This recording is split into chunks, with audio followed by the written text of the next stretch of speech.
389페이지에 주임법의 적용 범위 나왔습니다. 자, 밑에 1번에 줄 다 껐습니다. 두 줄은. 주거용 건물의 전부 또는 일부의 임대차에 관해서 이를 적용한다. 그 임차 주택의 일부가 주거 외의 목적으로 사용되는 경우에도 또한 같다라는 거죠. 특히 뒷부분이 더욱더 중요합니다. 주택의 일부가 주거 외의 목적으로 사용되는 경우에도 주임법의 적용 대상이다라는 거죠. 그 양갈로 1번에 일단 주거용 건물이라야 돼. 주된 용도가. 알겠습니까? 그럼 주거용 건물이냐 아니냐 판단 기준은 여러 가지 상황을 종합적으로 고려해서 한목적적으로 판단해야 한다는 취지에서 5번째 줄에 줄 거 놨잖아. 줄 거예요, 여러분들. 주거용 건물에 해당하는지 여부는 임차 목적물의 공부상의 표시만을 기준으로 할 것이 아니라 무슨 용도에 따라 정해야 된다? 실제 용도에 따라 정해야 된다라는 걸 알겠습니까? 실제 용도에 따라. 다음 됐고 그 밑에 판례는 참고. 그 다음 뒷페이지 봅니다. 양갈로 2번에 전부 또는 주거용 건물의 전부 또는 일부의 임대차에 적용되는 법인데 네 번째 줄에 가봐요. 그래서 줄 것입니다. 비주거용 건물의 일부를 뭐로 사용하는 경우? 주거의 용도로 사용하는 경우에는 이 법의 적용 대상이다 아니다? 아니다라는 측면이야. 그래서 관련 판례에 동그라미 2번 봐봐요. 알겠어요? 버뜩 읽겠습니다. 방 2개와 주방이 딸린 다방이 영업용으로서 비주거용 건물이라고 보여지고 설사 그중 방 및 다방의 주방을 주거 목적에 사용한다고 하더라도 이는 어디까지나 다방의 영업의 부수적인 것으로서 그러한 주거 목적의 사용은 비주거용 건물의 일부가 주거 목적으로 사용되는 것일 뿐이다. 따라서 주임법에서 말하는 주거용 건물의 일부가 주거 외의 목적으로 사용되는 경우에 해당한다, 해당하지 않는다? 해당하지 않는다라는 거야. 근데 그 동그라미 1번 판례는 별표 표시를 해요. 알겠어요? 자, 건물이 공부상으로는 단청작업소 근린생활 표시되어 있으나 실제로 임차인이 가족들과 함께 입주하여 그곳에서 일상생활을 영위한 한편 인쇄소 또는 슈퍼마켓을 경영하고 있는 경우 여기까지 읽었어요. 그러면 전체적으로 보면 주거용의 용도로 보인다, 비주거용 용도로 보인다. 건물이 공부상으로는 단청작업소 및 근린생활시설로 표시되어 있으며 실제로 임차인이 가족들과 함께 입주하여 그곳에서 일상생활을 영위한 한편 인쇄소 또는 슈퍼마켓을 경영하고 있더라라는 겁니다. 그러면 비주거용 건물로 보여진다라는 소리죠. 그럼에도 불구하고 주거용으로 사용되는 부분도 무슨 면적이고? 상당한 면적이고 임차인의 유일한 주거인 경우 상당한 면적이고 유일한 주거 공간인 경우 이런 사실관계가 인정이 되면은 결국 이 건물은 무슨 건물에 해당한다? 주거용 건물에 해당한다라는 거야. 왜 이런 해석을 하느냐? 한목적적으로 해석을 하기 때문에 그래요. 주임법의 제정 목적이 국민의 무슨 생활 안정이다? 주거 생활 안정이다. 그러니까 이 사건에 있어서 임차인은 유일한 주거 공간이다라는 거야. 그러면 이 유일한 주거 공간에서 주거 생활을 안정시켜줘야 한다, 시켜준다? 시켜줘야 된다. 그래서 한목적적 해석에 따르면은 주거용 건물이라고 보여진다. 이렇게 판단한 거예요. 알겠습니까? 그래서 시험 지문에 제가 줄 꺼놓은 게 딱 나오면 하면서 그걸 판단하시라라는 소리다. 상당한 면적이고 유일한 주거 공간인 경우. 알겠습니까? 그 다음 양갈로 3번으로 갑니다. 진한 것만 줄 꺼놓으면 돼요. 주거용 건물이 난 관청의 허가 유무나 등기 유무는 문제되지 않는다라는 거라. 이 말은 자 뭐가 건물일 경우에도 그 뭐 건물이 주거용 건물이라고 보여질 때는 주임법의 보호 대상이다. 아니다? 보호 대상이다. 미등기 주거용 건물이라도 주임법의 보호 대상이다. 아니다? 대상이다. 그런 소리라. 알겠습니까? 됐고 2번으로 내려갑니다. 아까도 이야기했지만 일시 사용을 위한 임대차임이 명백한 경우에는 적용한다, 안 한다? 안 한다. 알겠어요? 일시 사용 동그라미 딱 치두면 됩니다. 그럼 오른쪽으로 딱 가보게 됩니다. 보충학습에 어떤 경우를 일시 사용을 위한 임대차라고 할 것인지 사례를 좀 소개하는데 출제가 된 바는 없어요. 알겠어요? 자, 그래서 알겠어요? 그 밑에 가면 네 번째 줄에 한번 봐봐요. 보충학습에 예컨대 지방에 근무하는 교사가 방학 동안 연수교육을 받으러 상경하여 1개월간 주택을 빌린 경우 이를 보면은 일시 임대차 관계로 볼 수 있으며 김상용 교수님이 쓴 책에 그렇게 소개를 하고 있더라라는 소리야. 그리고 또 봐봐요. 공중적계급인 숙박업을 경영하는 자가 투숙객과 체결하는 무슨 계약은? 숙박계약은 바로 일시사용을 위한 임대차 계약이라고 볼 수 있는 거다 없는 거다? 있는 거다. 그는 판례까지 나온 사례다라는 소리다. 그러면 김상용 교수님의 입장에 관한 그 사례는 출제거리는 안 되겠지만 밑에 판례 입장 숙박계약은 일시사용을 위한 임대차 계약에 해당한다. 그러면서 시험지문에 낼 수도 있다 없다? 있다라는 소리다. 알겠어요? 자, 밑에 네 줄 한번 읽어봐요. 중개실무에서는 계약기간과 관련한 분쟁을 방지하기 위해서 그릇된 정보 또는 개인적인 판단으로 설명해서 안 되고 법규에 명시된 사항은 법규대로 설명하고 법규에 명시되지 않은 사항은 분쟁 발생 시 무슨 판단에 따라야 하나? 법원의 판단에 따라야 하나? 현재까지의 판례 또는 유권 해석은 이와 같습니다. 라고 설명하는 자세가 필요하다라는 소리다. 알겠어요? 여러분들 개인적인 생각을 갖다가 함부로 고객한테 소개했으면 된다 안 된다? 안 된다. 여러분들 개인적인 생각이 잘못됐을 때는 나중에 손해배상 책임을 지는 귀책사유가 될 수도 있는 기다. 법조문에는 이렇게 돼 있고, 알겠어요? 판례 입장은 이렇습니다. 유권 해석도 이런 게 있습니다. 라고 설명하면 되는 게야. 알겠습니까? 그리고 이 법조문이나 판례나 유권 해석의 입장에 따르면 고객인 임차인 당신은 알겠어요? 주택임대차보호법의 보호를 받게 될 수 있습니다. 이렇게 설명하면 되는 거라. 알겠습니까? 그래서 시험 문제에서 판례 입장을 자꾸 물어보잖아요. 알겠어요? 그 다음 밑에 봅니다. 3번에 이 법은 주택을 줄 거예요. 주택의 등기하지 아니한 전세계약에 관한 이를 준용한다라는 등기하지 아니한 전세계약. 이게 바로 무슨 계약이다? 미등기 전세계약, 채권적 전세다라는 소리입니다. 알겠어요? 그러면 양갈로 1번에 진한 거 줄 거나요? 이 법은 등기된 전세권에는 적용된다 안 된다?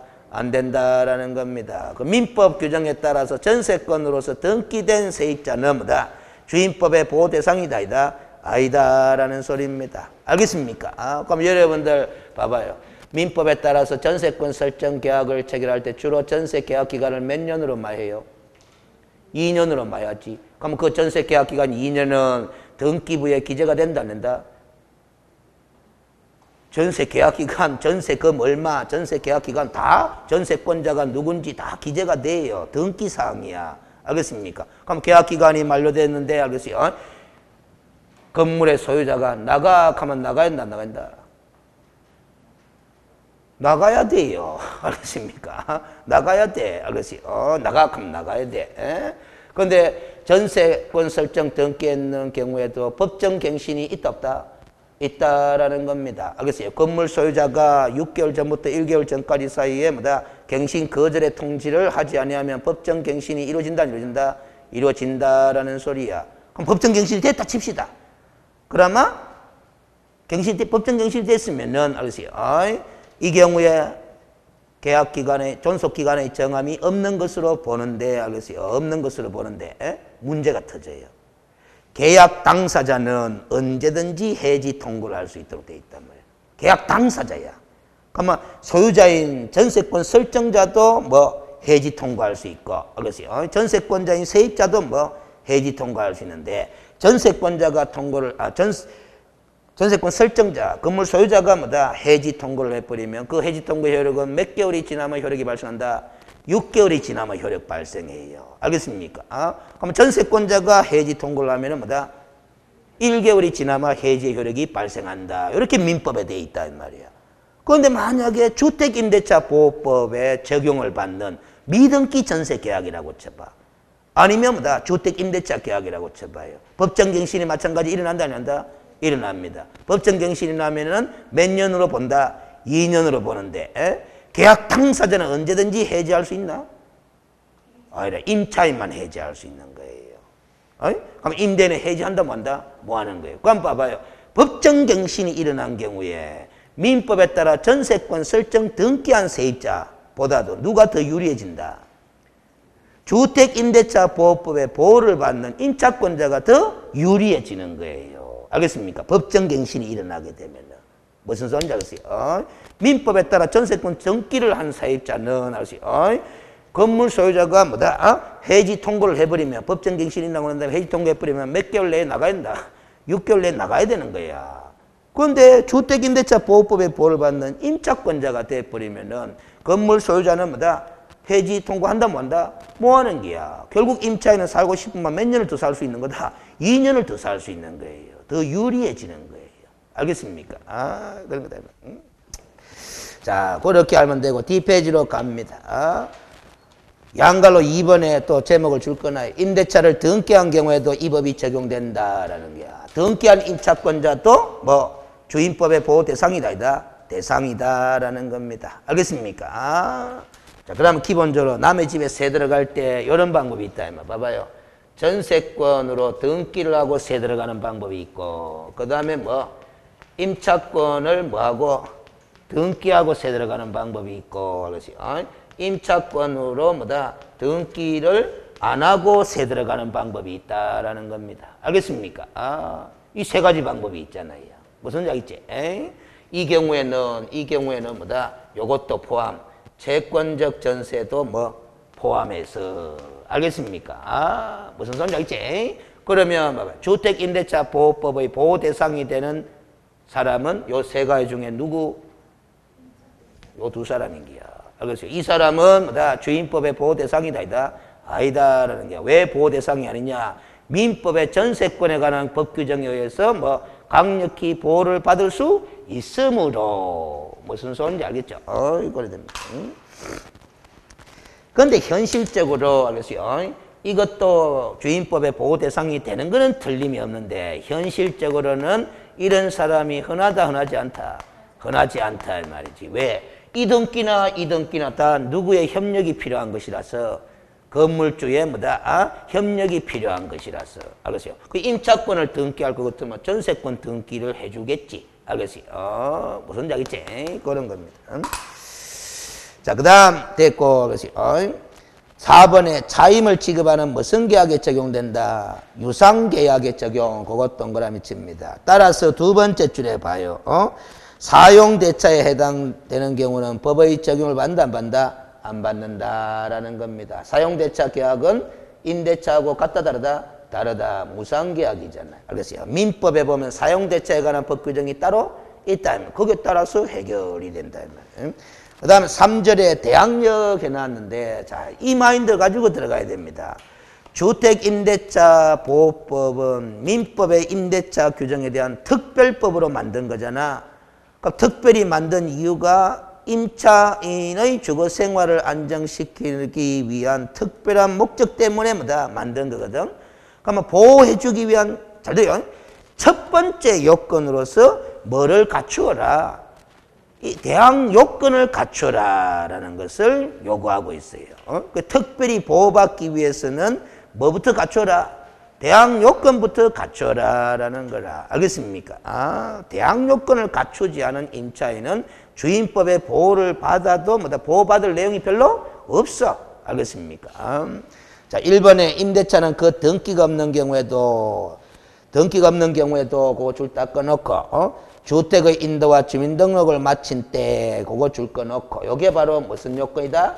대항 요건이다. 그럼 대항 요건을 갖췄으면 효력이 발생하는 거다, 안 하는 거다? 하는데 그 효력의 이름이 대항력이라는 거야. 그 대항력이 언제 발생한다? 이 길 0시부터 두 번째 줄에 이 길 오전 0시부터 동그라미 딱 칩니다. 알겠어요? 오전 0시부터라. 알겠어요? 그 보통의 경우는 다음 날 가는 거는 아까 설명했나 안 했나? 했죠? 왜 다음 날인지는 설명했는데 0시부터 가는 거는 왜 0시부터냐? 요런 케이스 때문에 그런 거다 이 말이지. 알겠어요? 요런 케이스. 인도와 주민등록 전입신고를 한 임차인이 인도도 5일날 하고 주민등록 전입신고도 5일날 했어요. 임차인이. 알겠습니까? 근데 다른 권리자가 뭐다? 저당권자라 생각하면 돼요. 저당권자가 등기를 갖다가 뭐 며칠 했다? 6일날 했다라는 소리입니다. 등기를 며칠 했다? 6일날 했다. 이 사람은 인도와 주민등록 신고를 며칠날 했다? 5일날 했다라는 겁니다. 이것도 공시잖아. 맞죠? 이것도 공시잖아. 그렇죠? 둘 다 공시했는데 누가 먼저 했노? 누가 먼저 공시했노? 이 사람이 임차인이 먼저 공시한 거야. 그래서 먼저 공시한 사람을 또 보호해야 된다. 해야 된다. 그래서 대항력이 발생하는, 이 사람도 대항력 발생한다. 한다. 대항력이 언제? 6일. 그렇지. 이 사람도 대항력이 며칠? 6일이잖아. 6일인데 이 사람이 먼저 공시를 했으니까 이 사람보다 먼저 보호해야 된다. 해야 된다. 먼저 보호하려고 하면 몇 시로 봐야 된다. 0시로 봐야 되는 거예요. 알겠습니까? 무슨 소리인지 알겠어요? 그래서 우리가 이걸 다음 날로 미룬 거는, 대항력의 발생 시기를 다음 날로 미룬 이유는 등기보다 불확실한 공시 방법이라서 그렇고, 알겠습니까? 0시부터라고 판례가 해석하는 이유는 뭐다? 남보다 빨리 공시를 해서 그렇다라는 소리라. 알겠습니까? 그럼 봐봐요. 공시를 할 때는 두 가지가 중요한 거야. 뭐? 첫째는 확실한 공시 방법을 갖추어서 행하는 게 중요하고, 둘째는 뭐다? 빨리 하는 게 중요하고. 무슨 소리인지 알죠? 공시할 때는 첫째는 뭐? 확실한 수단으로 공시, 둘째는 뭐? 빨리 공시. 요 두 가지 기준이다. 알겠습니까?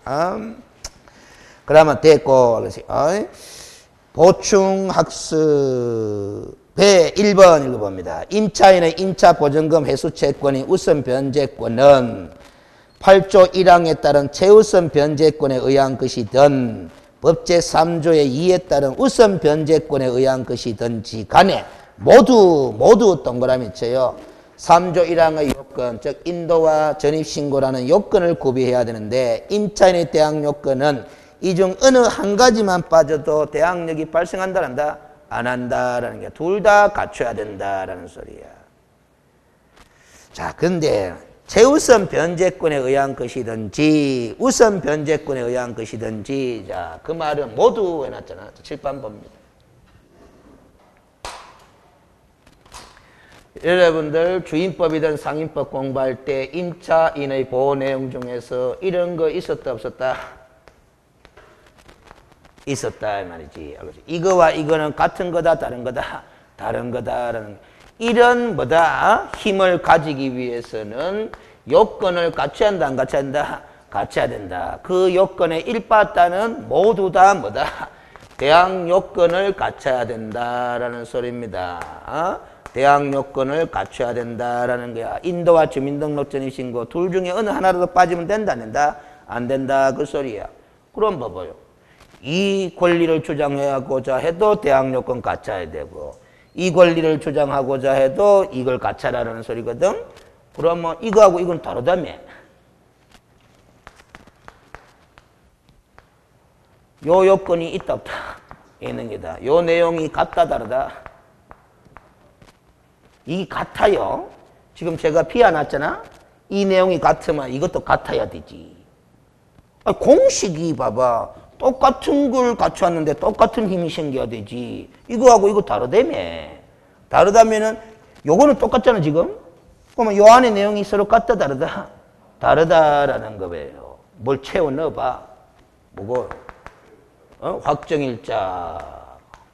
그 다음 요 뭐 집어넣으면 되노? 그러면 안 된다. 이거 또 집어넣으면 똑같은 힘이 발생하는 거지. 왜 다르다며. 그렇지. 소액일거 요래야 된다 이 말이야. 소액일거 됐죠. 그러면 다르지. 자, 그러면 시험 지문이 여기 잘 나온단 말이에요. 꼭 사장님 같은 그런 생각을 가진 사람이 있기 때문에 이제 시험 지문이 요리네. 자, 최우선 변제의 보호를 받고자 하는 임차인은, 시험 지문이야. 최우선 변제의 보호를 받고자 하는 임차인은 대항 요건을 갖추고, 알겠어요? 확정일자를 받아야 한다. OX. X야. X. 속안 넘어가는 사람이 많다, 이 말이에요. 알겠어요? 무슨 소리인지 알겠지? 대항 확정일자는 최우선 변제 요건이 아니다, 이 소리야. 알겠습니까? 무슨 소리인지 알겠지? 우선 변제 요건일 뿐이야. 그러나 대항 요건이라는 것은, 알겠어요? 우선 변제 요건도 되고, 뭐, 최우선 변제 요건도 된다라는 소리다. 알겠습니까? 그럼 확정일자 안 받아도 요 보호는 받는다 못 받는다? 이거 안 받아도 요 두 가지 요건 갖추마. 요 보호는 받는다 못 받는다? 받는다. 알겠습니까? 아, 받는다. 되지. 되잖아 지금. 알겠어요. 되잖아. 알겠어요. 자, 그래서 알겠어요. 왜 이걸 시험 문제 잘 내느냐 하면은 실무로 갑니다. 현장으로 갑니다. 현장으로 가면은 중개하시는 분들이, 중개사 분들이 알겠어요. 요 소액 임차인에 해당하는 임차인 분들한테도 확정일자 받으세요라고 이야기 다 한다는다. 다 하거든. 그러니 그런 오해를 한다 이 말이에요. 알겠어요. 실무로 가면은 요 소액 임차인에 해당하는 임차인 분들한테도 중개사 분들이 뭐다? 확정일자를 임대차 계약서 원본에다가 받으세요라고 다 이야기한다는다. 하거든. 그래서 최우선 변제 요건에 확정일자가 들어가는 것으로 자꾸 착각을 해버려요. 알겠어요? 그러면 실무에서는 왜 중개하시는 분들이 자꾸 확정일자를 받아라고 요구하느냐? 요구한다고 권하는데 왜 권하느냐? 여러분들이 요 단어를 좀 갖다 붙이라고. 최우선 변제권이라는 것은 아세요? 얼마를 최우선 변제해 주는 겁니까? 이리 물어마. 얼마를 최우선 변제해 주는 겁니까? 물어마. 요렇게 답하라고. 요 단어를 좀 기억해. 보전금액 중 일정액의 보호다 이 말이에요. 알겠습니까?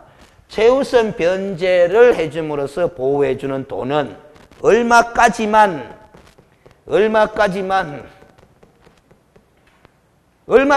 읽어. 보전금액 중에 일정액까지만. 알겠어요? 그러면 만약에 보전금액이 6천만 원이다. 알겠어요? 일정액은 2천만 원이다. 이 말이지. 그럼 내 보전금액은 6천만 원인데 얼마까지만? 2천만 원까지만 무슨 변제해 준다? 최우선 변제해 준다라는 게. 그러면 나머지 4천은 뭐고? 임차인으로서는 나머지 4천을 포기해야 되나? 포기하면 안 되잖아. 그것도 회수할 수 있는 방법을 만들어야 되나? 만들어야 되나? 만들어야 되는데 나머지 4천은 최우선 변제 안 해준단 말이야. 안 해준단 말이야. 그러면 나머지 4천은 차선책으로 무슨 변제라도 받을 수 있도록, 우선 변제라도 받을 수 있도록 하기 위한 목적에서 소액 임차인에게도 확정일자 받아두세요. 이렇게 이야기를 하는 거다. 알겠습니까? 만약에 이 소액 임차인이 확정일자를 안 받아놔 버리면은 요 2천까지는 최우선 변제 보호를 받는데 나머지 4천만 원은 일반 채권이 돼버려요. 그러면 경매에서 일반 채권은 꼴등이야. 배당 순위가. 무슨 소리인지 알죠? 그러면 요 확정일자라도 추가적으로 받아두면은 2천은 최우선 변제, 나머지 4천은 무슨 변제? 우선 변제라 되니까 배당 순위가 4순위 정도로 확 올라가 버린다 이 말이에요. 알겠습니까? 그래서 실무에서는 받아두라는 거지. 요걸 주장하기 위해서 확정일자가 필요한 것은 아니다라는 소리야. 알겠습니까? 뒤에 가서 다시 이야기 나올 부분이 있을 겁니다. 자, 그러면 됐고, 그러니까 보충학습의 동그라미 2번은 읽어보시면 되고, 양갈로 1번에 이제 대항력을 주장하기 위해서는 요건으로서 인도와 점인 등 전신고잖아. 주택의 뭐가 있어야 된다? 인도가 있어야 된다라는 게 인도 동그라미 칩니다. 인도가 뭡니까? 이리 물어마. 인도가 뭡니까? 이리 물어마. 참 희한하다 이 말이지. 알겠어요? 머릿속에 논리적인 사고를 해봐요. 여러분들 다시 물어봅니다. 대항 요건이 뭡니까? 이리 물어봐봐. 인도와 뭐다? 전입신고 익하잖아. 근데 제가 다시 또 질문합니다. 인도가 뭡니까? 하는데 이거 이야기하면 되나? 안 되지. 이거와 이거는 다른 긴데. 알겠어요? 그럼 인도가 뭡니까? 이리 물어보면은 답 뭐 하겠죠? 그럼 읽으면 알아. 읽으면. 읽으면 결론은 뭐다? 이걸 말하는 거다라는 거야. 점유 이전을 말하는 거다라는 겁니다. 알겠어요? 결국 점유 이전이라 하지만은 임차인이 뭐하라는 소리예요? 점유하라는 소리야. 임차인이 인도의 요건을 갖춰라라는 말은 뭐다? 점유해라라는 소리야. 알겠습니까? 사실상 지배해라라는 소리야. 알겠습니까? 무슨 소리인지 알겠지? 그럼 읽어보면 알아. 그런데 두 번째 줄에 직접 접육하는 단어가 있죠? 동그라미.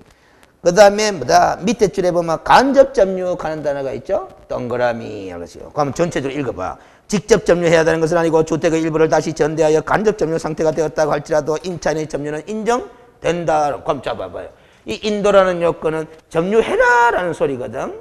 점유의 요건을 갖춰라라는 건데 그 점유는 직접 점유도 되고 무슨 점유도 된다. 간접 점유도 된다. 그 소리야. 알겠습니까? 반드시 임차인 본인이 직접 점유할 것을 요구하지는 않는다라는 게야. 알겠어요? 여러분들 민법 공부할 때 직접 점유, 간접 점유 들어봤잖아. 거기다가 점유 보조자의 점유하는 것도 인정된다, 안 된다? 된다. 어떠한 형태든 점유를 하라라는 소리야. 알겠습니까? 그러니까.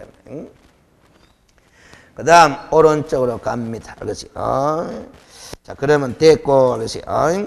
그 판례는 민법 시간에서도 들어봤을 수 있으니까 한번 참고 삼아서 읽어보고 지금 시간이 바쁩니다. 양갈로 2번에 주민등록을 마쳐야 한다 이래 나왔는데 알겠어요?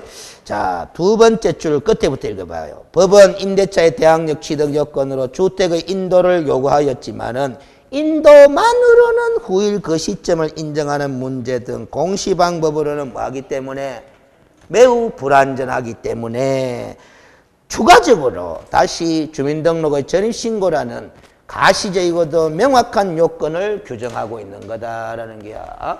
봐봐요. 인도만으로는 대항 요건을 언제 갖췄느냐, 인도라는 것을 언제 했느냐라는 것을 제3자가 명확히 인식하기 쉽다, 어렵다? 어렵다라는 게야. 인도의 시점을 판단하기 어렵다라는 소리예요. 알겠습니까? 그래서 인도만으로는 대항력을 인정하기는 어렵겠고 플러스 뭐까지 해야 전입신고까지 함으로써 뭐다? 제3자가 임차인이 존재한다는 사실을 명백히 인식할 수 있지 않느냐라는 소리야. 알겠습니까? 지금 제가 이런 말을 썼어요. 제3자가 임차인이 존재한다. 다른 말로 임대차 관계가 존재한다는 사실을 명백히 인식할 수 있다. 이런 말을 했어요. 자, 우리가 봐봐요. 등기, 공시법 시간에 등기의 효력 중에 뭐 추정력 하는 것도 있지만은, 알았어요? 대항력 하는 게 있나 없나? 있지? 등기라는 공시 요건을 갖추니까 무슨 힘이 발생한다? 대항력이 발생한다. 왜 발생한다? 왜 발생한다? 그럼 무턱대고 외움기잖아. 제 강의 방식은 좀 독특하다 했어요. 그래서 자꾸 그냥 법이 그렇다 하면서 자꾸 익히는 게 아니다. 등기를 하니까 대항력이 발생한대. 왜 발생한다? 봐봐요. 제3자들한테 내 권리가 이러이러한 권리가 있습니다라는 걸 알렸다 안 알렸다? 알렸다 이 말이야. 그러니까 대항할 수 있지 않느냐라는 소리야.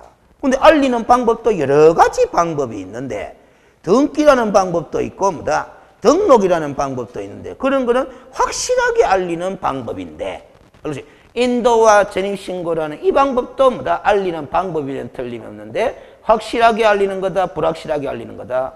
불확실하게 알리는 거다. 어쨌든 확실하든 불확실하든 알리긴 알렸지 않느냐. 그래서 무슨 힘이 발생하는 거다? 대항력이 발생하는 거다. 근데 불확실하게 알리는 바람에 대항력이 발생하는 시점을 뭐 다음 날로 미룰 수밖에 없다 이 소리야. 확실하게 알린 권리자를 보호해야 되니까. 알겠습니까? 무슨 소리인지 알겠지? 응? 그럼 권리를 가진 사람은 알리는 게 중요하나 안 중요하나? 중요한 거야. 알겠어요? 권리를 가진 사람은 알리는 게 중요한 거야. 알겠어요? 그래서 여러분들이 재산을 많이 갖고 있으면 나는 재산 이런 거 많이 갖고 있습니다 라고 알리는 게 좋아요. 알겠습니다? 자, 그 다음 됐고 알리는 게 중요하다 그랬어. 그럼 알리는데 제3자가 알았다 몰랐다? 알았는 게 중요한 거예요. 알 수 있도록 알리는 게 중요하잖아. 알 수 있도록. 그래서 이제 표현이 그리 나오는 거예요. 봐봐. 주민등록은 주택임자보호법상 거래 안전을 위하여 임대차의 존재를 제3자가 어떻게 인식? 명백히 인식할 수 있게 하는 공시방법이라는 것이 대법원의 확고한 입장이다라는 거예요. 그럼 결국 봐봐. 알렸기 때문에, 그래서 제3자가 명백히 알았기 때문에 무슨 힘이 발생하는 거다? 대항력이 발생하는 거야. 그럼 자 봐봐요. 알리긴 알렸는데 제3자가 인식 못하도록 알려본 거야. 대항력이 발생? 자, 알리긴 알렸는데 제3자가 인식하지 못하도록 알려버렸어. 어? 그러면 대항력이 발생돼야 되겠나? 안 돼야 되겠나? 안 돼야 되는 거야. 잘못 알렸기 때문에. 불확실한 방법을 썼든 확실한 방법을 썼든 그 권리자가 존재한다는 사실을 제3자가 알 수 있었다면은 알았거나 알 수 있었다면 대항력이 발생하는데, 확실한 방법이든 불확실한 방법이든 알리긴 알렸는데 제3자가 알았다 몰랐다 모르게 되면은 대항력이 발생한다 뭐한다? 뭐한다라는 소리입니다. 알겠습니까? 그럼 봐봐요. 당장 그 관점을 활용하라고. 101동 101호라고 주민등록 전입신고를 해가 알렸어. 뭘 알렸노? 101동 101호에 누가 존재한다? 임차인이 존재한다라는 사실을 알렸어. 알렸는데 주민등록 전입신고 방법으로 알렸다 이 말이야. 점유도 하고. 알겠어요? 그렇게 알렸는데 현장에 가보니까 101동이 없어. 가동이 있는 거야. 가동. 가동이 밖에 없고 나동도 없어. 알겠어요? 무슨 소리인지 알겠어요? 가동 101호를 갖다가 주민등록 전입신고할 때 뭐로 알려붙다? 101동 101호로 알려붙는 거야. 근데 102동도 없고 현장에는 나동도 없는 거야. 그러면 알리는 임차인은 잘못 알렸나 제대로 알렸나? 잘못 알렸지만은 뭐다? 잘못 공시했지만은 제3자가 뭐다? 인식하는 데는 장애가 있다 없다? 없다. 알겠어요? 그 가동이 곧 몇 동이다? 101동이다 하는데 인식하는데 문제가 없기 때문에 대항력은 발생한다 한다라는 겁니다. 알겠어요? 무슨 소리인지 알지? 잘못 알렸다 하더라도 제3자가 임차인이 존재한다는 사실을 명백히 인식할 수 있었다라고 보여지면은 대항력이 인정된다 안 된다? 된다라는 소리다. 이 취지를 알아야 그래서 판례를 해결한다 이 말이에요. 그래서 무슨 소리인지 알겠지?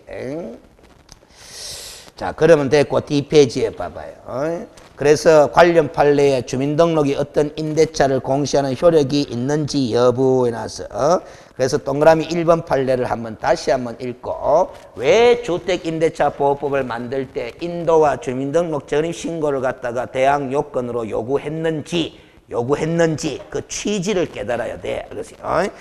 주민등록이 어떤 임대차를 공시하는 효력이 있는지 여부는 일반사회 통념상 그 주민등록으로 당해 임대차 건물의 임차인이 주소 또는 거소를 가진 자로 등록되어 있다고. 그 다음 편 줄 거 봐봐요.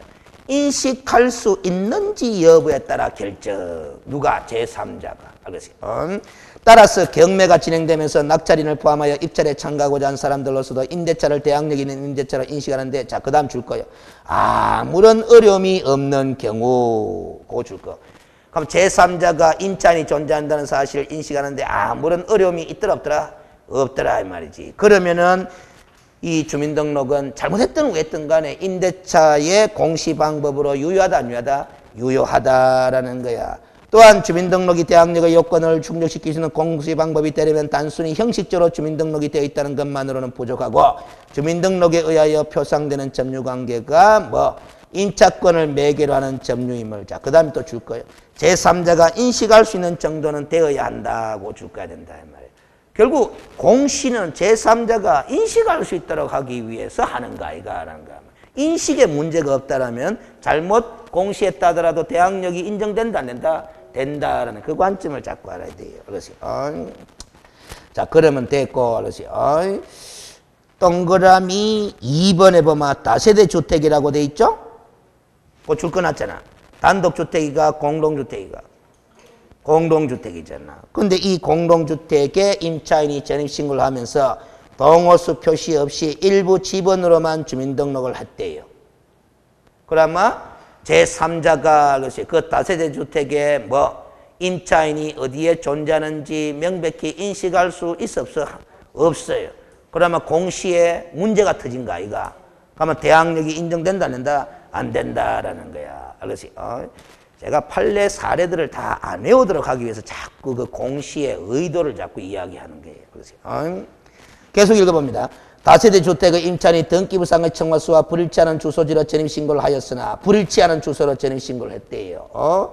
등기부상의 건물 내역과 임차인의 주민등록 주소를 뭐 해볼 때? 비교해 볼 때 주민등록상의 청호수가 등기부상의 청호수를 의미한다고 인식할 수 있는 경우에는 유효한 공시 방법이 된다 안 된다? 된다. 인식할 수 있는 경우에는. 그럼 임차인은 잘못 공시했는데 불일치되도록 공시했음에도 불구하고 제3자가 제대로 인식할 수 있다 없다? 있으면은 유효한 공시 방법으로서 인정이 되고 그래서 대항력이 인정된다 이 소리잖아. 알겠지? 그 다음 알겠지? 동그라미 3번 똑같은 취지라. 임차인이 주민등록을 하면서 토지대장, 건축물 대장에 일치하게 주택의 지번과 동호수를 표시하였다면 설사 그것이 뭐와 다르다고 하더라도 등기부의 기재와 다르다고 하여도 일반의 사회통념상 임차인이 그 지번의 주소를 가진 것으로 잡아 제3자가 또 뭐 할 수 있다고 보므로 인식할 수 있다고 봄이 상당하므로 유효한 임대차의 공시 방법이 또 된다 이랬잖아. 지금 판례를 3개나 읽었는데, 알겠어요? 읽었는데, 임차인이 뭔가 하여튼 공시를 잘못한 부분이 있어도 제3자가 임차권의 존재를 인식하는데 문제가 없었다라면 유효한 공시 방법으로서 인정이 된다, 안 된다? 된다. 그래서 대항력을 부여할 수 있다. 이런 취지잖아요. 그렇지? 판례를 다 따로따로 못 외웁니다. 그 다음 동그라미 4번 봐봐요. 처음에 다가구형 단독주택으로 소유권 보존 등기가 경된 건물의 일부를 임차인은 이를 인도받고 임차 건물의 지분을 정확히 기재하여 전입신고를 하면 주택임차보호법 소정의 대항력을 적법하게 취득하는 거 맞겠지? 알겠어요? 근데 나중에 이놈의 다가구형 단독주택이 무슨 주택으로 변경되었다? 다세대 주택으로 변경되었다는 사정만으로 그거 줄 거야. 그런 사정만으로는 이미 취득한 동그라미 했죠. 이미 취득한 대항력을 상실하는 것은 아니다라는 겁니다. 임차인에게 잘못이 있다 없다? 없다라는 거. 처음에 자기가 임대차 계약 체결할 때 다가구용 단독주택이었다 이 말이야. 그러면 동호수 구분 없이 지번으로만 전입신고를 해도 된다 안 된다? 된다. 아무 문제가 없이 공시를 했는 거예요. 그런데 그 이후에 그 임차인 다가구용 주택이 무슨 주택으로 변경됐다라는 사정만으로는 다세대 주택으로 변경됐다는 사정에는 임차인의 잘못이 있다 없다? 없다. 따라서 임차인이 이미 취득한 대항력에 장애가 발생하는 것은 아니다라는 소리다. 알겠어요? 그 다음 됐고 관련 판례 또 봐봐요. 동그라미 1번 한번 보래. 판례는 외우는 게 아닙니다. 읽으면서 취지를 깨달아야 돼. 지금 취지가 다 하나잖아. 알겠어요? 주택의 정확한 지번은 97-47인데 임차인이 97-7로 전입신고를 잘못했대? 알겠어요? 잘못했대? 알겠어요? 그럼 잘못했으면은 알겠어요? 임차인에게 귀책 사유가 있는 거죠? 대항력이 발생한다는다? 안 합니다. 알겠어요? 안 합니다. 그 후에 관계공무원이 직권정정을 하여 실제 재번에 맞게 주민등록이 되었다면 정리되었다면 된 이후에 주민등록이 정리된 이후에 대항력을 취득하게 된다라는 겁니다. 이 사례는 누구의 귀책 사유가 있는 거다? 임차인에게 귀책 사유가 있는 거다라는 겁니다. 알겠어요? 동그라미 2번 봐봐요. 임차인이 전입신고를 올바르게 하였다면 이로써 그 임대차의 대항력이 생기는데 설사 담당 공무원의 착오로 고줄 거나요? 알겠어요? 주민등록표상 신고주지 지번이 다소 틀리게 기재되었다고 하더라도 이때는 줄 거예요. 임차인의 귀책 사유가 아니므로 사유가 증명되는 한 원칙에 따라 임차인은 전입신고를 마친 때 그 다음 날부터 유효한 대항력을 취득한다라는 거야. 임차인에게 귀책 사유가 있느냐, 행정기관에 귀책 사유가 있느냐 그런 게 있잖아. 그 다음 동그라미 3번은 아시죠? 참고 삼아서 읽어보면 됩니다. 알겠어요? 자주 등장하는 것은 아니에요. 그 다음 밑에 관련 판례 봐봐요. 주민등록이라는 대항요건은 임차인 본인의 주민등록에 꼭 국한되는가라는 거라. 원래 대항요건을 이거 갖추라는 거잖아. 누가 갖춰라? 임차인이 갖춰라라는 거잖아. 꼭 하면 임차인의 전입신고가 필요하냐 말이야. 알겠어요? 한번 읽어봐봐요. 1번 국민의 주거생활 안정을 보장할 목적으로 하는 주임법의 입법 취지. 주택의 인도와 주민등록 공시방법을 요건으로 하여 대항력을 부여하고 있는 우리 법 취지에 비추어 볼 때 결국 법의 취지에 비추어 볼 때 줄 거야. 대항 요건은 임차인 본인뿐만 아니라 그 배우자의 주민등록도 포함한다는다. 포함한다라는 소리입니다. 그렇지. 그리고 동그라미 2번에 봐봐요. 가족의 주민등록을 포함한다 돼 있잖아. 배우자도 가족이잖아. 그렇지. 똑같은 취지다. 그렇지. 반드시 주민등록 전의 신고는 임차인 본인의 주민등록 전의 신고일 필요까지는 없다라는 거잖아. 알겠습니까? 그 다음 양갈로 3번에 주택의 인도 주민등록이라는 이 대항 요건은 대항력을 발생시키기 위한 요건이잖아. 그러면은 이 대항 요건은 대항력의 취득 요건에 불과하냐, 존속 요건에도 해당하느냐, 그걸 따져봐야 된다 이 말이야. 자, 봐봐요. 대항 요건하고 대항력은 같은 말이다, 다른 말이다? 다른 말이다. 대항 요건을 갖추니까 다음날 0시부터 뭐가 발생한다? 대항력이 발생하는데, 그러면 이 대항 요건은 대항력의 취득 요건은 맞아. 그러면 대항력을 주장하기 위한 존속 요건도 되느냐라는 거야. 알겠습니까? 그와 관련한 판례를 봅니다. 자, 그래서 관련 판례로 내려가 봐요. 동그라미 1번 별표 시험 자주 나옵니다.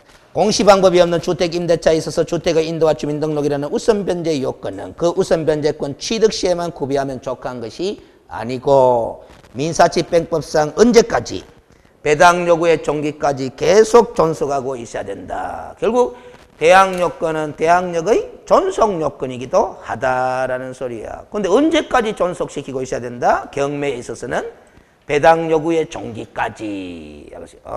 배당 요구의 종기까지. 그럼 배당 요구의 종기가 언제인지 알아야 된다, 모른다? 알아야 되는데 그거는 주임법 시험 문제에서는 안 물어요.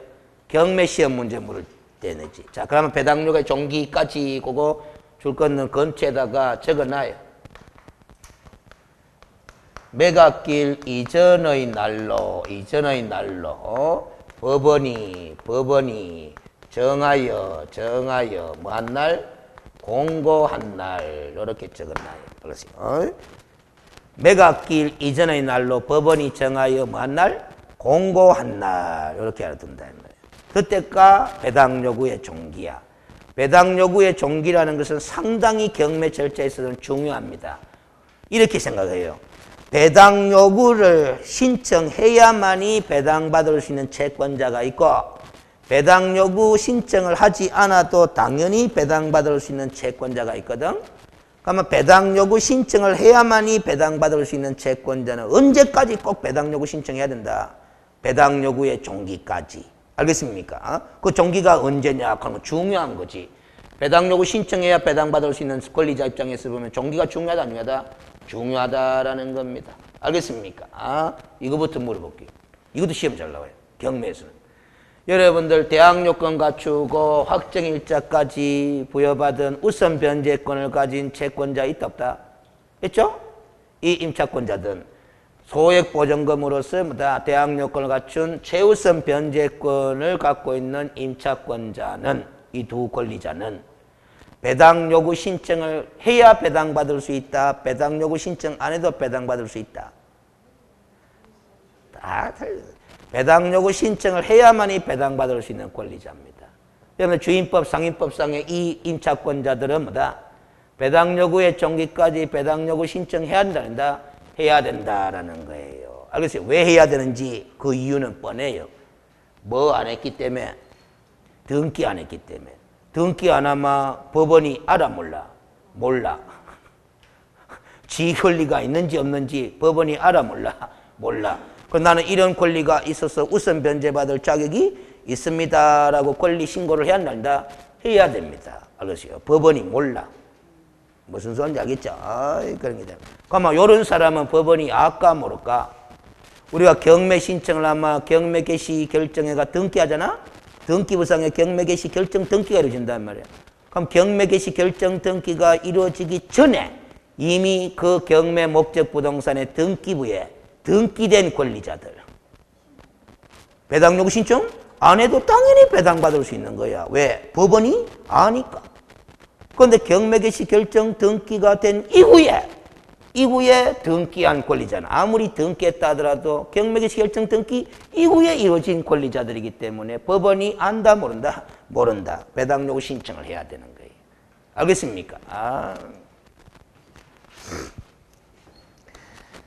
자, 그래서 배당 요구의 종기까지 계속 존속하고 있어야 된다. 동그라미 2번 봅니다. 판례. 임차인이 가족과 함께 그 주택에 대한 점유를 계속하고 있으면서 그 가족의 주민등록은 그대로 둔 채 임차인만 주민등록을 일시 다른 곳으로 옮긴 경우라면은 전체적으로나 종국적으로 주민등록의 일탈이라고 볼 수 없는 만큼 임대차의 제3자에 대한 대항력은 상실한다, 한다?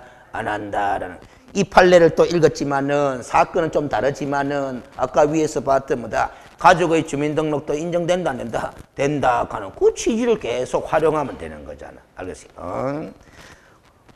그러면 요런 뭐야 됐고 사건을 가족들이 다 주민등록 전입신고해가 살고 있는데 온 가족이 전부 다 주민등록을 빼버렸어. 임차인도 빼쁘고 가족 전부 다 주민등록을 빼버렸어. 그러면 대항력이 뭐 상실해버립니다. 근데 뺐다가 다시 동일한 뭐다 집으로 재전입을 했어. 알겠지? 그러면 뭐다 재전입한 때로부터 새로운 대항력이 발생합니다. 알겠습니까? 무슨 소리인지 알겠어요? 일부를 남겨두고 퇴거를 하면은 대항력이 상실되지 않고 유지가 되지만은 온 가족이 다 뭐다? 퇴거했다가 다시 그 집으로 재전입을 하게 되면은 재전입한 때로부터 새로운 대항력이 발생해 버린다라는 소리입니다. 왜? 제3자가 알았어요. 그 집에 대해서 뭐다? 임차인이 존재한다는 사실을 몰랐지 않느냐 이 말이지. 다 퇴거를 해버리면은 무슨 소리인지 알죠? 그 다음 뒷페이지 봐봐요. 나오네. 3번 봐봐요.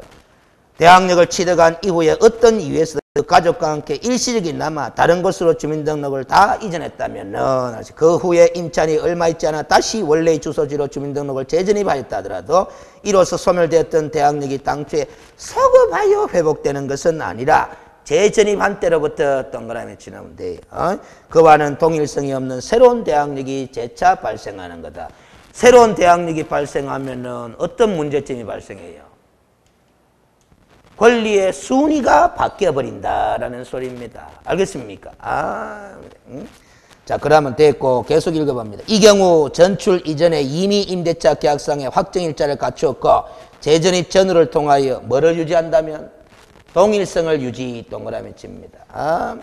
임차인은 재전입 시 임대차 계약상에 다시 뭐를 받을 필요 없이 확정일자를 받을 필요 없이 재전입 이후에 그 주택에 관하여 담보물권을 취득한 자보다 우선하여 보전금을 변제받을 수 있다라는 겁니다. 그러면 재전입하게 되면은 알았어요. 임대차 계약을 새로 체결해가 재전입할 긴데 새로 체결한 임대차 계약서에다가 확정일자를 새로 받을 필요 있다 없다? 확정일자를 새로 받을 필요 있다 없다? 없다라는 판례잖아요. 무슨 성이 유지된다면은 동일성이 유지된다면 종전 임대차 계약권과 동일한 내용의 임대차 계약이다라는 것만 인정이 되면은 확정일자는 이미 종전 임대차 계약서 이미 받아놨기 때문에 뭐 확정일자를 새로 받을 필요는 있다 없다? 없다. 그러면 재전입하면서 새로운 임대차 계약서 작성할 거 아닙니까? 그 임대차 계약서 작성할 때 실무적으로 이렇게 해야 돼. 특약사항란에다가 몇 년도 몇 월 며칠 누구와 누구 사이에 체결된 임대차 계약과 관련한 동일한 임대차 계약임 하면서 특약사항란에 적어놔야 돼요. 그래야 새로운 임대차 계약서에 확정일자를 다시 안 받아도 된단 말이야. 알겠습니까? 무슨 소리인지 알겠지?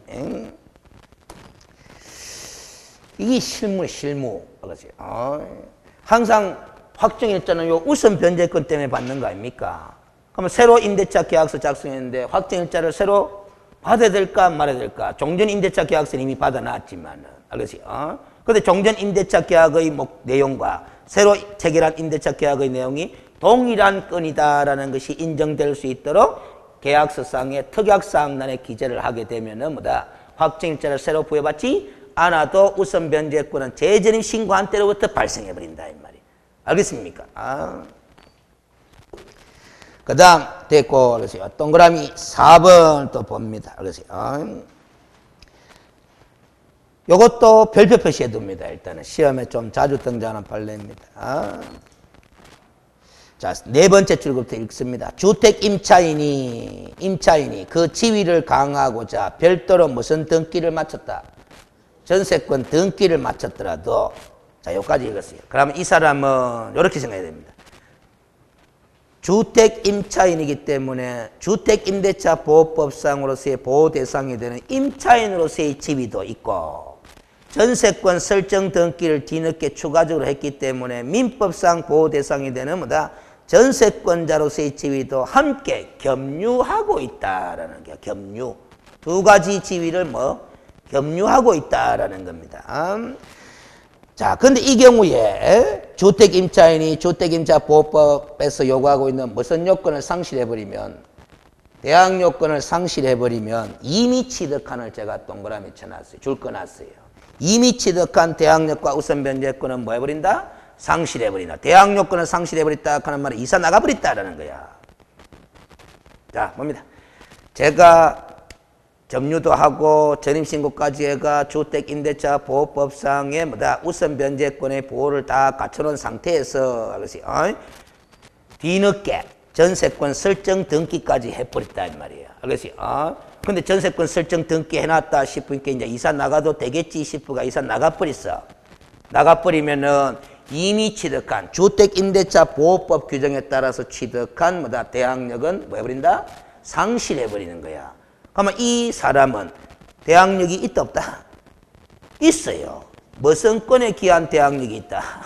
전세권에 기한 대항력과 우선변제권이 있게 되는 거야. 그러나 순위가 밀려버리잖아요. 그러니까 이 주택임대차 보호법상의 요건을 갖춘 임차인이 뒤늦게 전세권 설정 등기를 했다 하더라도 이사 나가면 손해다 손해 아니다? 손해다라는 겁니다. 우선순위가 바뀌어버린다라는 소리입니다. 알겠습니까? 그 다음 2번으로 갑니다. 이제 여기에 보면은 기억에 대한토지주택공사 동그라미, 니은의 무슨 공사? 지방공사 동그라미 칩니다. 그리고 오른쪽 페이지로 먼저 가요. 3번에 보면은 중소기업기본법 2조에 따른 중소기업에 해당하는 법인데 있죠? 중소기업에 해당하는 법인 동그라미 칩니다. 요 세 가지 법인을 외워두는데 다시 왼쪽 페이지로 옵니다. 2번의 문장을 읽겠습니다. 국민주택기금을 재원으로 하여 저소득층의 무주택자에게 주거생활 안정을 목적으로 전세 임대주택을 지원하는 사업을 펼치는 법인이 뭘 임차한다? 주택을 임차한 후에 지방자치단체장 또는 그 당의 법인이 선정한 입주자가 주택에 관하여 인도와 주민등록을 마친 때는 제1항을 준용한다 하는 말은 대항력이 발생한다 그 소리야. 1항이 대항력이기 때문에. 알겠어요? 자, 그러면 이렇게 이해를 해야 되죠. 제가 토지주택공사입니다. 알겠어요? 토지주택공사인데 제가 주택을 임차를 했어요.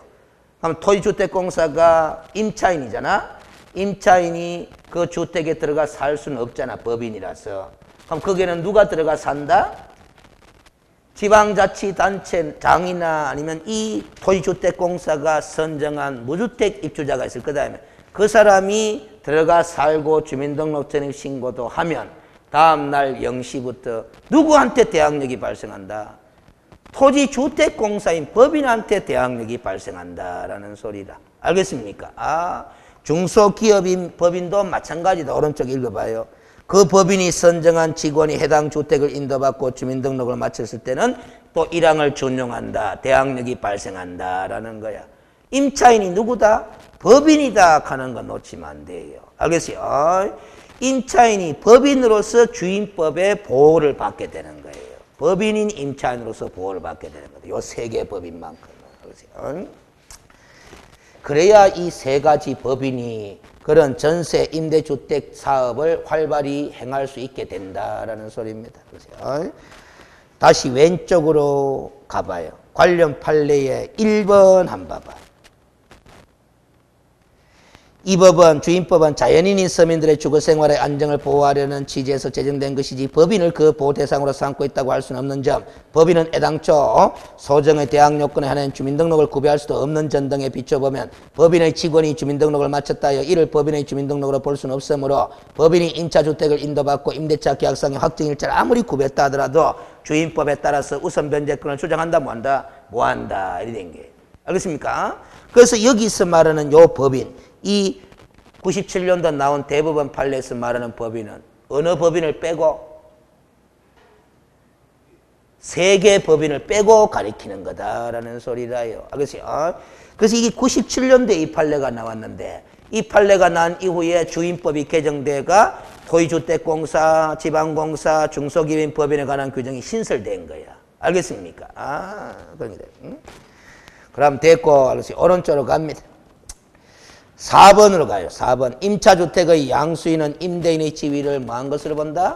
승계한 것으로 본다라는 거야. 임차주택의 양수인은 누구의 지위를 승계한 것으로 본다? 임대인의 지위를 승계한 것으로 본다. 이 조문은 이렇게 해석하면 제일 쉬워요. 임차인이 살고 있는데 집주인이 바뀌었다 안 바뀌었다?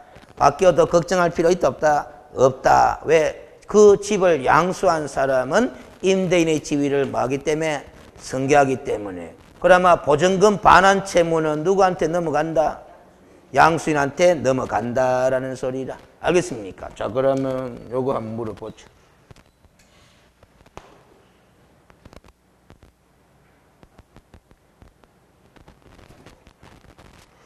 네. 삼성이 있어요. 삼성 뒤에 뭐가 있는지 알죠? 요 법인이 있어요. 이 법인이 알았어요. 주택을 갖다가 뭐다 임차를 했어요. 알았어요. 그런데 이 삼성의 직원이 있을 거 아닙니까? 이 직원이 여기 들어가서 살아. 입주를 해가 살아요. 알겠습니까? 무슨 소리인지 알죠? 그런데 이 직원이 입주도 하고 주민등록증 신고도 요 주택으로 했으면은 이 삼성인 회사에게 대항력이 발생한다 한다? 한다 한다? 왜 안 한다? 그 대기업이라서. 중소기업이 아니잖아. 무슨 소리인지 알겠어요? 그런 게 되면. 그러면 중소기업이냐 아니냐 이런 거 중요하나 안 중요하나? 중요하죠. 중요하잖아요. 알겠어요? 여러분들이 실무에 종사할 때 저 기업이 임차인인 저 기업이 법인이 중소기업이냐 아니냐 중요하나 안 중요하나? 중요한데 그럼 보기에는 중소기업 같아. 그래 보호 대상이 됩니다. 함부로 말하면 되나 안 되나? 안 돼요. 무슨 법 몇 조를 찾아봐야 된다.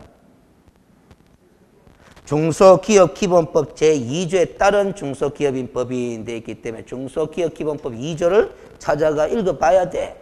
읽어보면 내가 보는 저 기업이 중소기업으로서 보호 대상이 되는 기업인지 아닌지 판단하게 되는 거예요. 함부로 판단하면 토지주택공사, 지방공사는 우리가 쉽게 알 수 있지만은 그냥 중소기업이라고 돼 있잖아. 실무에서는 그게 중요합니다. 근데 시험 칠 때는 그냥 중소기업 이렇게만 해도 문제 푸는 데는 지장은 없어. 그래서 우리가 시험에 합격해도 나가면 실수투성이에요. 알겠습니까? 실무에서는 아주 정확하게 세밀하게 보다 조사를 다 해봐야 돼. 알겠어요? 제가 은행 가면 한국은행 들어가나 안 들어가나? 제가 은행 했어요. 한국은행 들어가나 안 들어가나? 몰라요. 들어갈 수도 있고 안 들어갈 수도 있지. 한국은행도 은행은 은행이지. 근데 잘 봐야 해.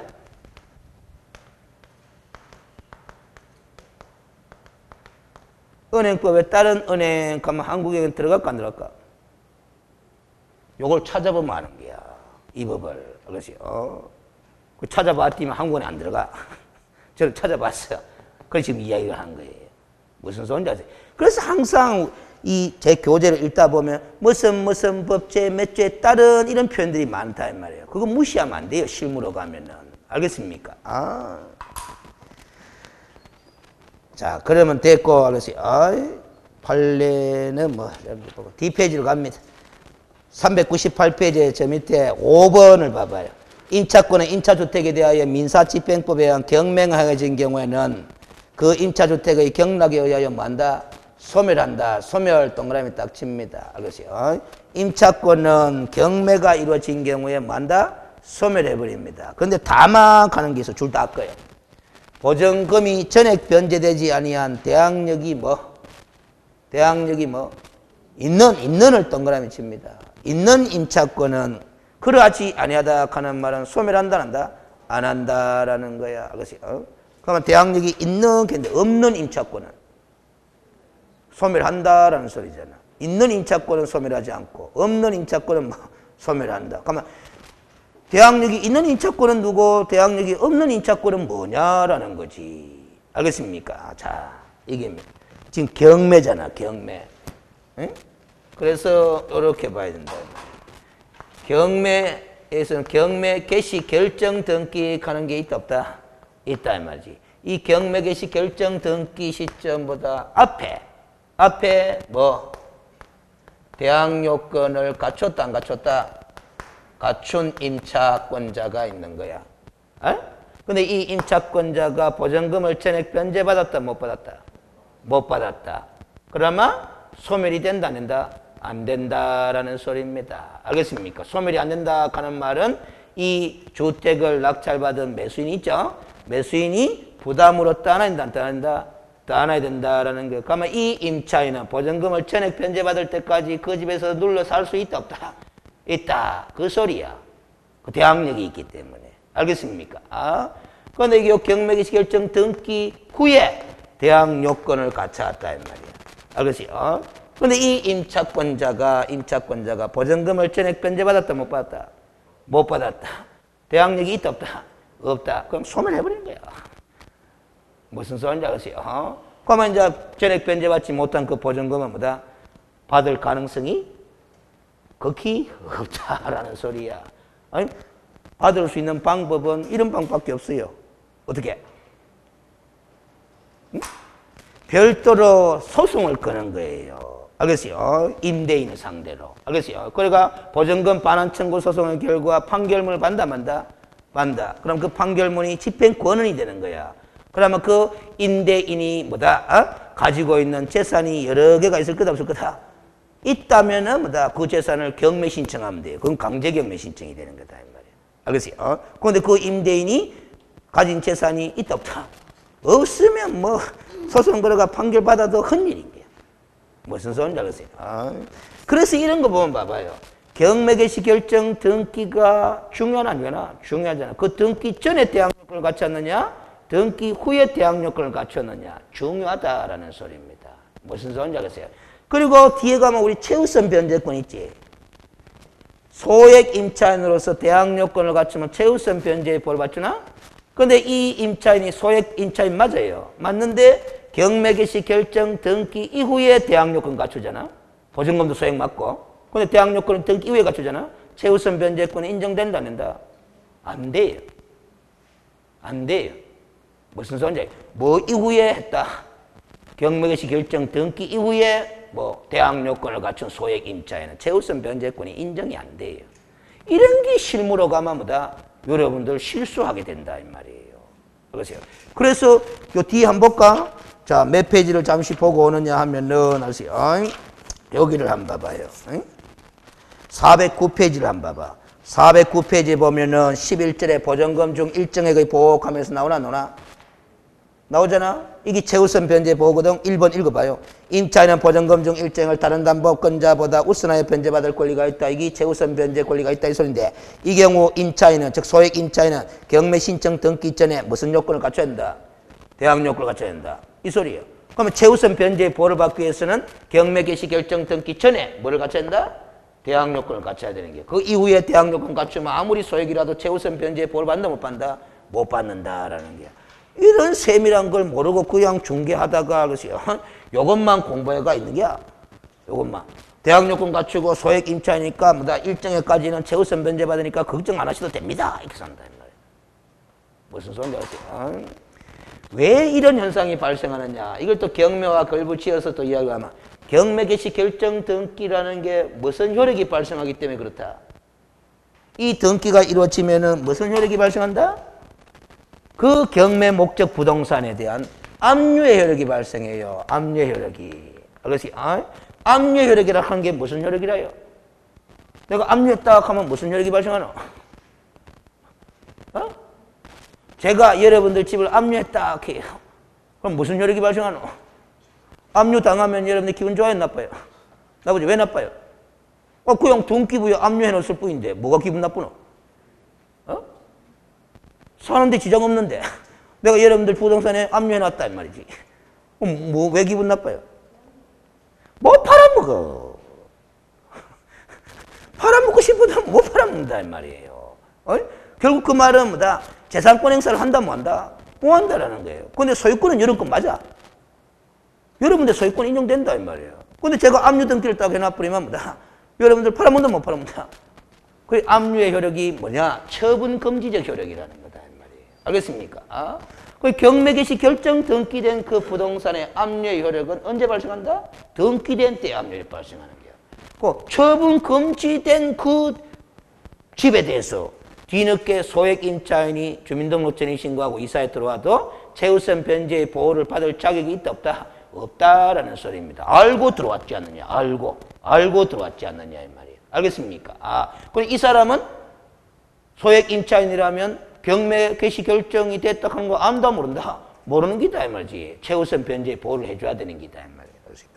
그래서 여기 중요한 거야. 압류율이 발생한다는 거야. 알겠어요?